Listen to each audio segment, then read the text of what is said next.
மேடையில் அமர்ந்திருக்கும் அனைத்து பெரிய உள்ளங்களுக்கும் என் மனமார்ந்த வணக்கங்கள். இதுல வயது வித்தியாசம்லாம் கிடையாது. ஏன்னா அருமையான பாடல்கள் ஒருத்தங்க ஒரு கதைக்கு ஏத்தாப்படி கொடுக்குறாங்கன்னா எத்தனை அனுபவங்கள் அவருடைய உள்ளங்கள்ல இருந்தா அவர் கொடுப்பாரு. அதனால இதுல வயது வித்தியாசம் கிடையாது. அத்தனை பெரியவர்களுக்கும் என்னுடைய மனமார்ந்த வாழ்த்துக்கள். இப்ப இதுல கேமரால பதிவு பண்ணிட்டு இருக்க அத்தனை சகோதரர்களுக்கும் சகோதரிகளுக்கும் என்னுடைய வாழ்த்துக்கள். ஏன்னா நீங்க மட்டும்தான் இந்த படத்தை வெற்றி படமா மாத்தி வெளியில கொடுக்க முடியும். இது ஒரு 50 கண்கள் கிடையாது, 5 லட்சம் பேருக்கு இந்த கதையை கொண்டு போறக்கூடிய அத்தனை திறமைகளும் அன்புள்ளங்களோட உங்ககிட்ட நான் கேட்டுக்கிறேன். இந்த திரைப்படத்துல மணி தம்பி தான் எங்க கூட்டிட்டு வந்துச்சு. அப்ப நாங்க ஒரு படம் நடிச்சிட்டு இருந்தப்ப, அக்கா என் படத்துல கண்டிப்பா உங்களுக்கு ஒரு வாய்ப்பு இருக்குன்னு சொன்னப்ப ஒரு 2 நாள் நடிச்சேன். 2 நாள் இதை சொன்னப்ப கூட நான் நம்மள உண்மையிலேயே அவர் படத்துல கூட்டிட்டு இதுல நான் ஒரு முக்கியமான கதாபாத்திரம் நடிச்சிருக்கிறேன்.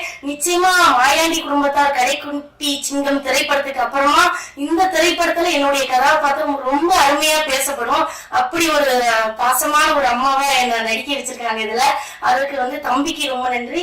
அதுல நம்ம ப்ரொடியூசர் அண்ணா நான் ரொம்ப சொல்லணும். ஏன்னா அவரோட தான் நான் நடிச்சிருக்கேன் இந்த திரைப்படத்துல. என்ன அப்படின்னா ஒரு ஒரு பெரிய மேம்பட்டவர்களுக்குரிய இருக்கிற அத்தனை பண்புகளும் அண்ணனுக்கு உண்டு. இன்ன வரைக்கும் அந்த உறவு என்னோட தொடர்ந்துகிட்டு இருக்கு. ஒரு தங்கச்சி அப்படின்ற ஒரு அன்புல இன்னைக்கு என்னை கூட்டிட்டு போயிட்டு இருக்காரு. ஒரு தயாரிப்பாளராக இல்ல, என்னோட அண்ணனா. அண்ணா ரொம்ப சந்தோஷம் இந்த படத்துல எனக்கு வாய்ப்பு கொடுத்ததுக்கு. இப்போ ஐயா பேசின ஐயா, நான் உங்களுடைய பெரிய ரசிகர். ஏன்னா எனக்கு ரொம்ப பிடிக்கும், தமிழ்னாலே எனக்கு ரொம்ப பிடிக்கும். நான் ஒரே ஒரு விஷயம், வாழ்க்கையில ஜெயிக்கணும்னு நினைச்சிட்டு இருக்கிற அத்தனை தம்பிமார்களுக்கு ஒரே ஒரு மந்திரம் சொல்லிட்டு மட்டும் போயிடுறேன். இது ஔவையார் எழுதிய பாடல். வான் குருவியின் கூடு வள்ளருக்கு தொல்கரையான் தேன் சிலம்பி யாவருக்கும் செய்தீர்கள் யாம் பெரிதும் வல்லோமே என்று வலிமை சொல்ல வேண்டாம் எல்லோருக்கும் ஒவ்வொன்று எளிது. இந்த உலகத்துல பிறந்தா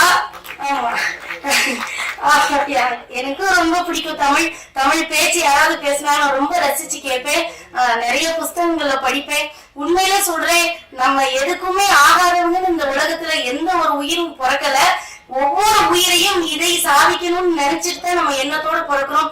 பல போராட்டங்கள் வரலாம். நம்மள ஐயா சொன்ன மாதிரி வலிமை கொண்டு நம்மளை தாக்கலாம். ஆனா அந்த தாக்குதலை மீறி ஏதோ ஒரு திறமை நம்ம கிட்ட இருக்கும் கண்டிப்பா.